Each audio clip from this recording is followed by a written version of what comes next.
welcome Mr. Balaji on the stage and give us light on the development that he has done, Mitra. Thank you. Sorry, I have to fight with all the other noise that is out here. Um, hello. I mean, today it has been a quite complicated day for me. Like I'm very, very sensitive to noise, and this huge amount of noise around me is a little bit uncomfortable. I'll try to make as much as possible with this presentation. So this is primarily about what lies in terms of future of robotic workers. What sectors are going to be dramatically changed in the next 2 to 5 years. So that's what we are going to see. So until we can see the future of robots, you would not be realizing what are the key present problems that are there. So let us look at some of these things. So with Mitra, we have been like putting it across the world, and then we have been covered in both the Prime Minister's website as well as in the Make in India magazine. We have been covered across the world, including in Europe, Japan, and so on. So we are among the companies which is building in India and then is going to be building for the world quite soon. So we are going to be looking at how are robotic workers going to change the immediate present, and then let us see what lies for the future. So primarily, like when we talk about robots, there is like a two extreme kind of opinions people have. One end of it is, oh, this is going to take up all the jobs, like the Elon Musk and Zuckerberg kind of thing. Like, you know, we go into the scary mode. Okay, everything is going to be taken up by robots, sort of. So with every new technology, people go into the crazy mode at one side. So for instance, in 2006, I was having conversation with my buddy at Microsoft. We were talking about smartphones. What is the future of smartphones was there. So back then, like, you know, smartphone thing was like either it's going to be future of work, it is going to take up everything, or it is like, you know, it's not going to work at all. Until iPhone came the following year, people did not realize what they were missing. So it was neither something that took over the world, nor something that was something unimportant. It is going to be somewhere in between. It is going to be in between, oh, like, you know, it's not going to work. And then the thing about this is going to be like a super scary that is going to completely take over everything.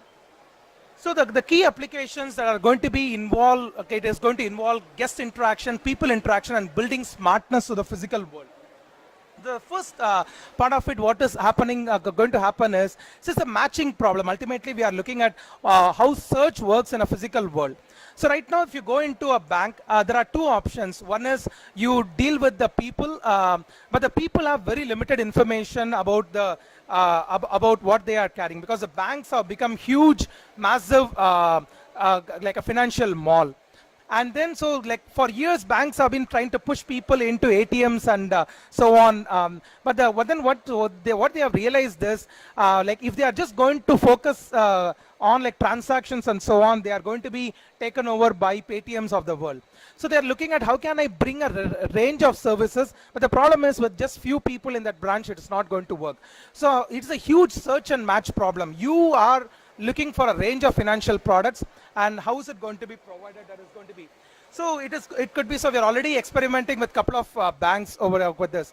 So you would be like encountering that the robotic serving person, and then it is going to look at you, it is going to pull out a range of information, and then going to help you with the right credit card or the right loan or the right kind of financial product or the right kind of, like, you know, life insurance or this thing, more of a deposit and so on.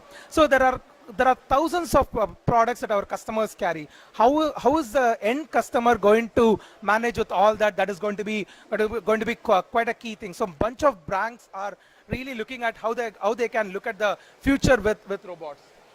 Second is automation, office automation. So this is a concept that we have started something called Future of Work. So we have been rolling out this thing across 4 cities in the next 1 week. And then based on the feedback, we are going to be rolling out across the country early next year. So this is going to be like in the future, going to be something like, so the guest engagement system. So when a person comes in, so it can do a range of things, including like identifying that person, doing reception area. So that is something that we are already doing, like automating the reception process. So when you enter into a building, within 20 seconds, it has to like get everything like, sorted out, and then call your host and so on, and then get you on your way. That is the starting point. But once you have automated the reception area, you can do a range of things out there. If the person is coming for an interview, now you can talk to that person and then like do an initial interview, right? That the robot can do that. Then if that person is an employee, talk to them about like various issues they have, like quick complaints, or the restroom is not proper, or it is too noisy, and so on. So it can collect feedback, and it can also provide a range of HR and facilities support along with security and so on. So it becomes a platform to automate a range of things in the office. So in the next couple of months, we are going to be announcing a lot more things on the office of the future. That is going to drastically change how people work. Because in an office, you are going to spend 75% of your awake time in a day. How can we make that experience much more superior? And then we're also looking at, like, once we have automated that reception area and the front area, we're also looking at a range of things in the things, including like food delivery at the cafeteria, providing consulting, making conference rooms much more workable, where any dynamic area like doing stuff, and the waste collection and so on. So there's a range of the stuff, like our customers have already brought in problem statements, and this one platform through which we are actually going to solve a range of office related issues. We already have a couple of top partners in the office space, and we are going to be putting out these solutions in the next few months. And then the theaters and malls. So you can walk into like a mall 100 times and still they would not know anything about you. So there is a lack of context on what you are looking at. Let's say you enter into a mall and then want Thai food. Like, how do you find that information? You can Google for, okay, where is Thai food in this thing? It is that kind of information is not going to be easily available online.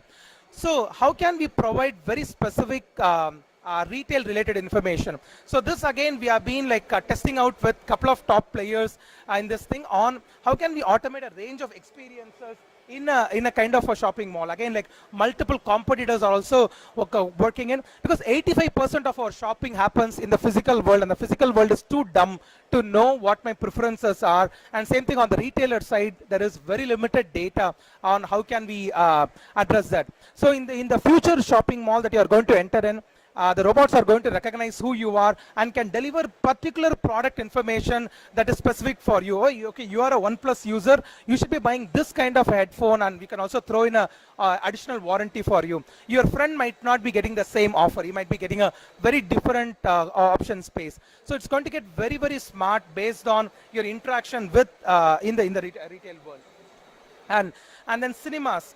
So this again, we are working with the country's largest entertainment provider. So where, like, your Netflix is quite smart. You start your Netflix app, it knows what kind of shows you should watch, and it recommends. Whereas the PVR cinemas or Inox and all those things, they do not know what movies you should watch. You go in and then you have to like go in, like, read reviews on somewhere, or like ask your friend, hey, what can I watch next time? What if, like, at the end of your movie experience, it can tell you, hey, you should be watching this movie that is going to come in April. It is like, and then help you book the tickets ahead of time at a discount. Now the cinemas will also know what kind of movies my users like, so that they can actually look at plan for how many days they should be running those things.